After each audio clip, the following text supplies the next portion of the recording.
ہم سب کی نجات اور کامیابی رسول اکرم صلی اللہ علیہ وآلہ وسلم کی لائی ہوئی شریعت پر عمل کرنے میں یہ دین اللہ رب العزت کا نازل کردہ ہے، پسندیدہ ہے۔ قرآن کریم کی یہ آیت کریمہ جس کو آپ کے سامنے تلاوت کیا گیا، اسی بات کی طرف واضح دلالت کر رہی ہے۔ چنانچہ اللہ تعالیٰ کا فرمان ہے، الیوم اکملت لکم دینکم،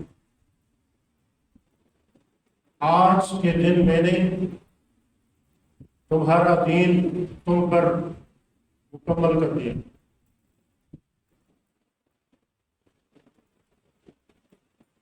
وَأَتْمَمْتُ عَلَيْكُمْ نِعْمَتِي، اور میں نے اپنی نعمت تم پر پوری کر دی جو دین کی صورت میں کرنی تھی، یہ نعمت پوری ہو چکی۔ اور تیسری بات یہ ارشاد فرمائی، وَرَضِيتُ لَكُمُ الْإِسْلَامَ دِينًا، اور میں تمہارے لیے اسلام کو دین بنا کر راضی ہو گیا۔ تمہارے لیے بطور دین کے میں نے اسلام کو پسند کر لیا، میں راضی ہو چکا۔ یہ آیت کریمہ اس کی کتنی اہمیت ہے۔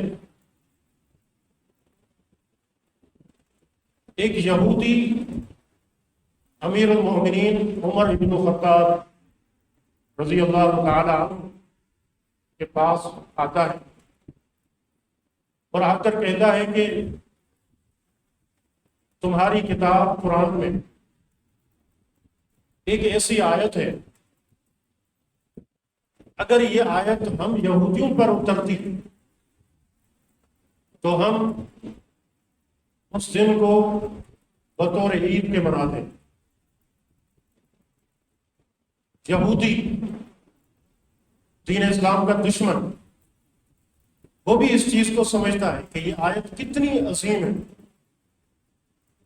جو قرآن کریم کے اندر موجود ہے۔ امیر المومنین عمر رضی اللہ عنہ پوچھتے ہیں کہ وہ کون سی آیت ہے؟ تو یہودی کہتا ہے کہ الیوم اکملت لکم دینکم، یہی آیت جس کا ترجمہ بھی آپ نے سنا کہ میں نے دین اسلام کو مکمل کر دیا، یہ وہ آیت ہے۔ عمر رضی اللہ تعالیٰ عنہ فرماتے ہیں کہ میں اس دن کو بھی جانتا ہوں جس دن یہ آیت اتری، اور اس مقام کو بھی میں جانتا ہوں جس مقام پر اللہ کے رسول صلی اللہ علیہ وسلم موجود تھے، اور اس مقام پر اس آیت کا نزول ہوا۔ فرمایا کہ یہ حجۃ الوداع تھا، اس موقع پر یہ آیت اتری۔ آپ عرفات کے میدان میں کھڑے تھے اور وہ دن جمعے کا دن تھا۔ آپ اندازہ کریں، ایک یہودی کو بھی اعتراف ہے اس چیز کا کہ یہ آیت کتنی عظیم ہے جو دین اسلام کو مکمل ذکر کر رہی ہے۔ پچھلے کسی بھی دین کے بارے میں یہ چیز ہے ہی نہیں۔ کیوں؟ اس لیے کہ جتنے بھی انبیاء آئے ان کی رسالت، ان کی نبوت ایک وقت کے لیے تھی، اس دور کے تقاضے کے حساب سے تھی، لیکن دین اسلام اللہ کا آخری دین ہے، یہ تا قیامت تک ہے۔ تو لہذا یہ اللہ تعالیٰ نے اس اسلام کا وصف ذکر کیا، محمد رسول اللہ صلی اللہ علیہ وسلم نے جس کو مکمل کیا کہ یہ دین مکمل ہے۔ اور جسے میں نے ابتدا میں کہا کہ دین اللہ کے رسول صلی اللہ علیہ وسلم کی زندگی میں مکمل ہو چکا، اس آیت نے اور اس حدیث نے بھی اسی چیز کو بیان کیا۔ اب دین مکمل ہے، اس دین پر عمل کیسے کرنا ہے؟ اللہ اس کے رسول کی اطاعت میں ہی ہماری نجات ہے، ہماری کامیابی ہے۔ لیکن اس کے لیے نمونہ کون ہے؟ وہ صحابہ کرام، صحابہ کرام، اللہ کے رسول صلی اللہ علیہ وسلم کے جانثار صحابہ، جنہوں نے آپ کی صحبت اختیار کی، پیارے پیغمبر صلی اللہ علیہ وسلم نے ان کی تربیت کی، عملی لحاظ سے یہ دین ان کو سکھایا، تو وہ صحابہ ہم سب کے لیے نمونہ ہے، ہم سب کے لیے نمونہ ہے۔ اور اللہ رب العزت نے ارشاد فرمایا فَإِنْ آمَنُوا بِمِثْلِ مَا آمَنْتُمْ بِهِ فَقَدِ اهْتَدَوْا، کہ اگر یہ ایسا ایمان لائیں گے جیسا صحابہ کا ایمان تھا، جس طرح تم ایمان لائے۔ آیت اتری، کن کو خطاب کیا گیا؟ اس وقت مومن کون تھے؟ صحابہ تھے۔ جیسے تم ایمان لائے ہو، فَقَدِ اهْتَدَوْا، تب جا کر یہ لوگ ہدایت پائیں گے۔ اگر اس طرح کا ایمان نہیں ہے جیسا صحابہ کا ہے، تو پھر وہ ایمان نہیں ہے، وہ عمل نہیں ہے، وہ اطاعت نہیں ہے۔ یہ نمونہ ہے ہمارے لیے۔ اللہ تعالیٰ کا ایک اور فرمان وَمَن يُشَاقِقِ الرَّسُولَ مِن بَعْدِ مَا تَبَيَّنَ لَهُ الْهُدَىٰ، فرمایا کہ جو ہدایت کا راستہ واضح ہو جانے کے بعد رسول صلی اللہ علیہ وسلم کی مخالفت کرے گا، وَيَتَّبِعْ غَيْرَ سَبِيلِ الْمُؤْمِنِينَ، اور جو مومنین کا راستہ ہے اس کو اختیار نہیں کرے گا، اس کی پیروی نہیں کرے گا۔ سبیل المؤمنین، مومنین کا راستہ، یہ مومن کون ہے؟ یہ صحابہ، صحابہ۔ تو سبیل المؤمنین، مومنین کا راستہ، اس کی پیروی نہیں کرتے، رسول کی مخالفت کرتے ہیں۔ ہدایت کے واضح ہو جانے کے بعد اللہ فرماتا ہے نُوَلِّهِ مَا تَوَلَّىٰ، پھر ہم اس کو جانے دیتے ہیں جہاں وہ جانا چاہتا ہے، جس طریقے کی طرف وہ جانا چاہتا ہے، جس چیز کو وہ فضا میں خواہش سمجھتا ہے کہ یہ اچھا ہے، اپنے طور پر اس پر وہ چلنا شروع کرتا ہے۔ فرمایا پھر ہم اس کو وہاں جانے دیتے ہیں، اور نُوَلِّهِ مَا تَوَلَّىٰ وَنُصْلِهِ جَهَنَّمَ، اور ہم اس کو جہنم میں داخل کریں گے، وَسَاءَتْ مَصِيرًا، اور وہ انتہائی بری جگہ ہے، انتہائی برا مقام۔ اسی لیے حذیفہ رضی اللہ تعالی عنہ رسول اللہ صلی اللہ علیہ وسلم کے صحابی ہیں، وہ بیان کرتے ہیں کہ کل عبادت لم يتعبدها اصحاب رسول اللہ صلی اللہ علیہ وسلم فلا تعبدوها، ہر وہ عبادت جو صحابہ نے نہیں کی تو تم بھی اس کو عبادت نہ سمجھو، تم بھی اس کو عبادت نہ سمجھو۔ کیوں؟ اگر یہ عبادت ہوتی، خیر ہوتا، تو صحابہ خیر کے سب سے بڑے حریص تھے۔ یہ ہو ہی نہیں سکتا کہ نیک عمل ہو اور شریعت میں سے ہو، دین میں سے ہو، عبادت میں سے ہو، اور اس پر ثواب ہو، اور صحابہ اکرام اس سے محروم رہ جائیں۔ قطعاً ایسا نہیں ہوگا۔ یہ سوچ اور یہ فکر یہ بھی درست نہیں ہے۔ کرنا تو دور کی بات ہے، اس طرح کا سوچنا یہ بھی جرم ہے، یہ بھی خرابی کا سبب ہے۔ عبداللہ ابن مسعود رضی اللہ تعالیٰ عنہ فرماتے ہیں کہ اتبعوا ولا تبتدعوا فقد کفیتم علیکم بعمر العتیق، لوگوں اتباع کرو، بدعات جاری نہ کرو، فقد کفیتم، تمہیں کفایت کر دیا گیا ہے۔ رسول اللہ صلی اللہ علیہ وسلم کی سنت، پیروی، آپ کی سیرت، آپ کے فرامین، اس میں کفایت ہے، اس کے بعد پھر کسی چیز کی کوئی ضرورت نہیں۔ فقد کفیتم علیکم بالعمر العتیق، فرمایا کہ جو پہلا معاملہ ہے، پرانا معاملہ ہے، اس کو لازم پکڑو۔ پہلا معاملہ کیا ہے؟ صحابہ جس طریقے پر تھے اس کو لازم پکڑو، ہمیشہ اس پر رہو۔ کوئی بھی طریقہ، کوئی بھی بات، چاہے اس کو نیکی سمجھ کے رائج کیا جائے، زمانے میں کتنوں اس کو پذیرائی حاصل ہے، اس کو حکومت کی سرپرستی حاصل ہے، لیکن اگر اصحاب رسول صلی اللہ علیہ وسلم نے وہ عمل نہیں کیا، قرآن و سنت میں اس کی اگر کوئی دلیل نہیں ہے، ثبوت نہیں ہے، تو پھر وہ طریقہ سنت نہیں ہو سکتا، عبادت نہیں ہو سکتا، اور یہ کار ثواب نہیں ہو سکتا۔ اس چیز کو، اس نقطے کو اچھے طریقے سے سمجھنا چاہیے۔ رسول اللہ صلی اللہ علیہ وسلم کے بعد ایک واقعہ پیش آیا۔ یہ واقعہ شیخ البانی رحمہ اللہ نے سلسلۃ الاحادیث صحیحہ میں ذکر کیا اور کہا کہ اس کی سند صحیح۔ رسول اللہ صلی اللہ علیہ وسلم کے صحابی ہیں ابو موسیٰ اشعری رضی اللہ عنہ، وہ عبداللہ ابن مسعود رضی اللہ تعالی عنہ کے پاس آئے اور کہنے لگے کہ میں مسجد میں داخل ہوا، مجھے ایک معاملہ نظر آیا جس کو میں اچھا نہیں سمجھتا، اگرچہ میں نے خیر ہی دیکھا ہے، اگرچہ میں نے خیر ہی دیکھا ہے، لیکن مجھے وہ چیز پسند نہیں ہے۔ ابن مسعود رضی اللہ تعالیٰ عنہ نے فرمایا آپ نے کیا دیکھا؟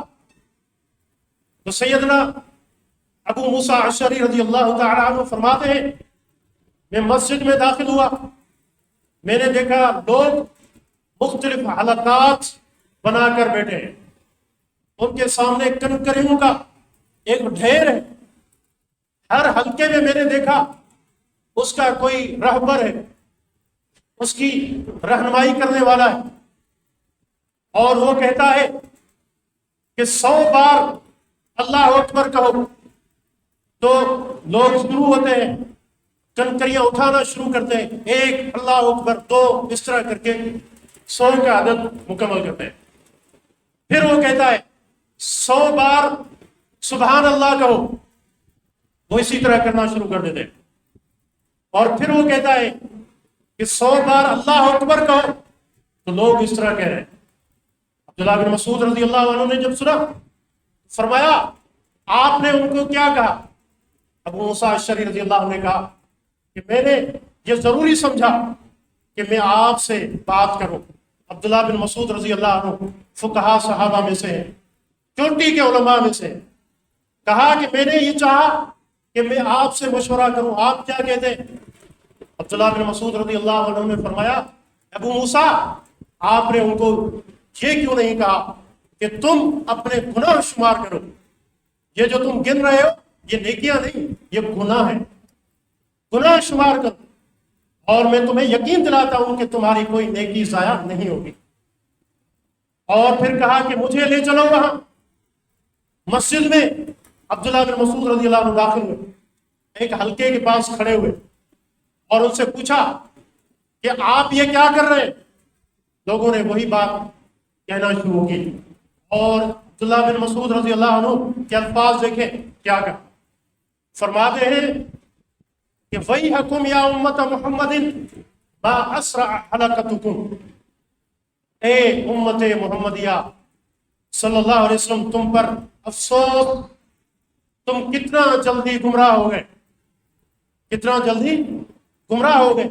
حاذہ صحابۃ رسول اللہ صلی اللہ علیہ وسلم فیکم متوافرون، یہ رسول اللہ صلی اللہ علیہ وسلم کے صحابہ کثرت کے ساتھ تم میں موجود ہیں۔ بہذہ ثیابہ لم تبلى، اللہ کے رسول صلی اللہ علیہ وسلم کے کپڑے موجود ہیں، یہ ابھی بوسیدہ نہیں ہوئے۔ وہذہ آنیتہ لم تکسر، اللہ کے رسول صلی اللہ علیہ وسلم کے برتن موجود ہیں جو ابھی تک ٹوٹے نہیں ہیں، ٹوٹے نہیں ہیں۔ اور پھر کیا کہا، الفاظ دیکھیں، فوالذی نفسی بیدہ، قسم ہے اس ذات کی جس کے ہاتھ میں عبداللہ بن مسعود رضی اللہ عنہ کی جان ہے، قسم کھا کر یہ بات کہی کہ انکم لعلی ملت ہی اہدی من ملت رسول اللہ صلی اللہ علیہ وسلم، او مفتتح باب ضلالۃ، سنو قسم ہے اس ذات کی جس کے ہاتھ میں میری جان ہے، یا تو تم اللہ کے رسول صلی اللہ علیہ وسلم کی ملت سے، آپ کے طریقے سے بہتر طریقے پر ہو، یا تم گمراہی کا دروازہ کھولے۔ اب تم بتاؤ کہ تم کیا سمجھتے ہو یہ اللہ کے نبی صلی اللہ علیہ وسلم کا طریقہ تھا؟ آپ نے یہ سکھایا، یا تم اللہ کے نبی صلی اللہ علیہ وسلم سے بہتر طریقہ لے کر آئے، یا پھر یہ مان لو کہ تم گمراہی کا دروازہ کھولے ہو۔ اب آگے دیکھیں ذرا کیا کہا جو عام طور پر کہا جاتا ہے۔ انہوں نے کہا کہ یا ابا عبد الرحمن ما ننوی الا الخیر، اے ابو عبد الرحمن، یہ کنیت ہے عبداللہ بن مسعود رضی اللہ عنہ کی، کہ ہم نے تو خیر کا ارادہ کیا۔ ہمارا ارادہ کیا ہے؟ ہمارا ارادہ تو خیر کا ہے، اچھا ارادہ ہے، بڑی ہماری بہترین نیت ہے، اس کے ساتھ ہم ذکر کر رہے ہیں اللہ کا۔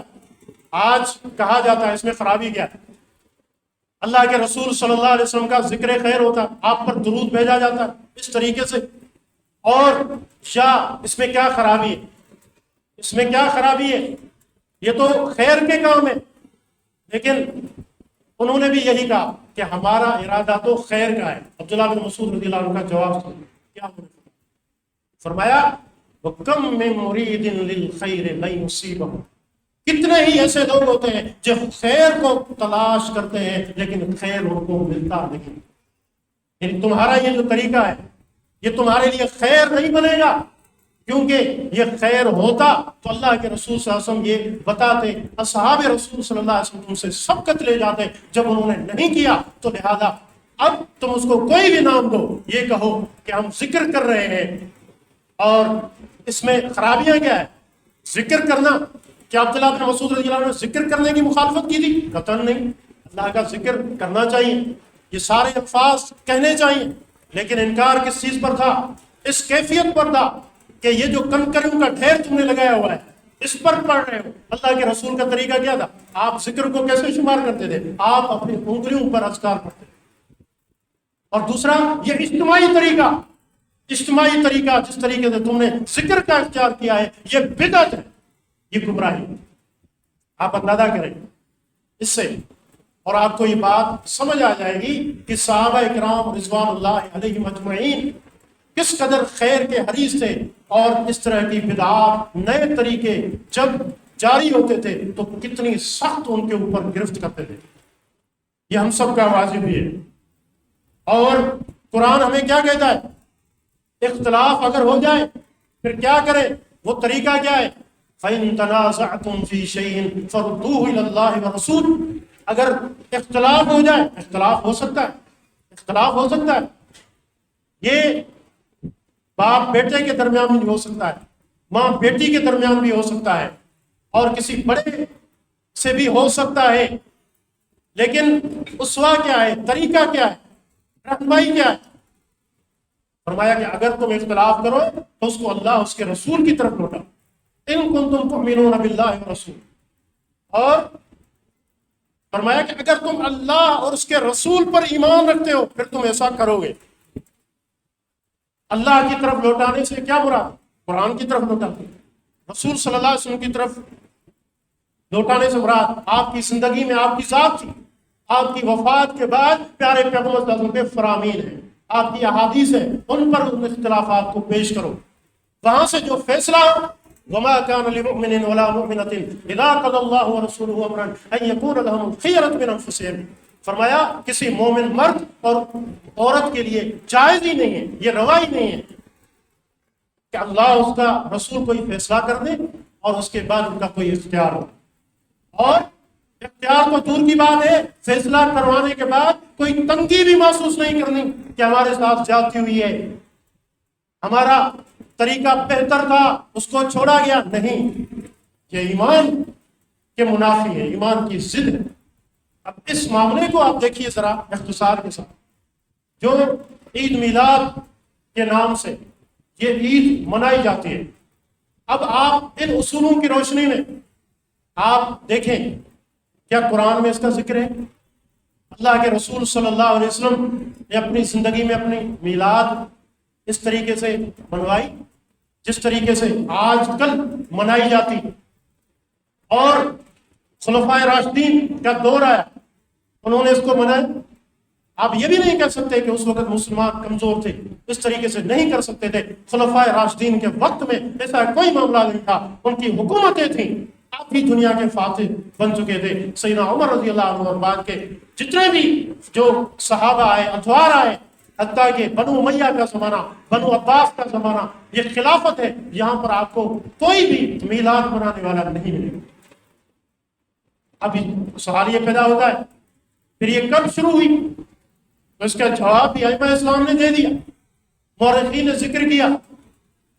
یہ 6 صدی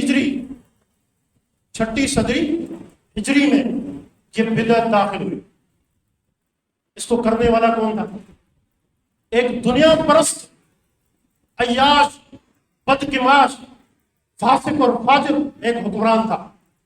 اربن موصل جو عراق کے علاقے ہیں، یہاں پر